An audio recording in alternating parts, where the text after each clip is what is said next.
1 weak late ಆದರೂ hall ticket ಇಸ್ಕೊಂಬಂದೆ. ನಾನಿವತ್ತು ಚಿಕ್ಕಬಳ್ಳಾಪುರ ಹೋಗ್ಬೇಕಾಗಿತ್ತು. ಬಸ್ ಹತ್ಕೊಂಡು ಸೀದಾ ಚಿಕ್ಕಬಳ್ಳಾಪುರ ಹೋದೆ.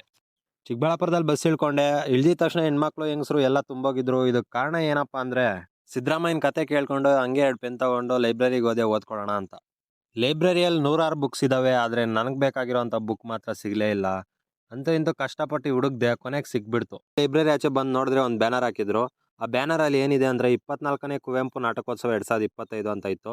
ಅದು 27ರಿಂದ 29ನೇ ತಾರೀಕುವರೆಗೂ ನಾಟಕ ನಡೀತದಂತೆ. ಅದು ನಮ್ಮ ಚಿಕ್ಕಬಳ್ಳಾಪುರದ ಕನ್ನಡ ಭವನದಲ್ಲಿ. ಇದು ಕುವೆಂಪು ಅವರ ಜನ್ಮದಿನದ ಅಂಗವಾಗಿ ಅಂತ ನಂಗೆ ಅರ್ಥ ಆಯಿತು. ಆಮೇಲೆ ನಾನು ಆಟೋ ಹತ್ಕೊಂಡು ಕಾಲೇಜ್ ಹತ್ರ ಹೋದೆ. ಆವಾಗಲೇ ನಾಟಕ ಪ್ರದರ್ಶನ ಅಂತ ಹೇಳಿದ್ನಲ್ಲ, ಈ ಕನ್ನಡ ಭವನದಲ್ಲೇ ನಡೆಯೋದು ನೋಡಿ. ಇದೇ ಚಿಕ್ಕಬಳ್ಳಾಪುರದಲ್ಲಿ ಇರೋದು ಕನ್ನಡ ಭವನ. ಫ್ರೆಂಡ್ಸ್ ಎಲ್ಲ 1 ವೀಕ್ ಮುಂಚೆನೆ ಹೊರಟೋಗಿದ್ರು ಹಾಲ್ ಟಿಕೆಟ್ ಇಸ್ಕೊಳ್ಳೋಕೆ. ಆದರೆ ನಾನು 1 ವೀಕ್ ಲೇಟ್ ಆದಮೇಲೆ ಹೋಗ್ತಾ ಇದ್ದೀನಿ. ಹಿಂಗೆ ನಾವು ಮನೆಗೆ ಬರೋ ಟೈಮ್ ಆಗಿತ್ತು. ನನ್ನ ಫ್ರೆಂಡ್ ಕಟಿಂಗ್ ಮಾಡಿಸ್ಬೇಕು ಅಂದ. ಅದಕ್ಕೆ ಅವ್ನು ಕಟಿಂಗ್ ಮಾಡಿಸ್ಕೊಂಡು ಸೀದಾ ಮನೆ ಕಡೆ ಬಂದ್ಬಿಟ್ವಿ.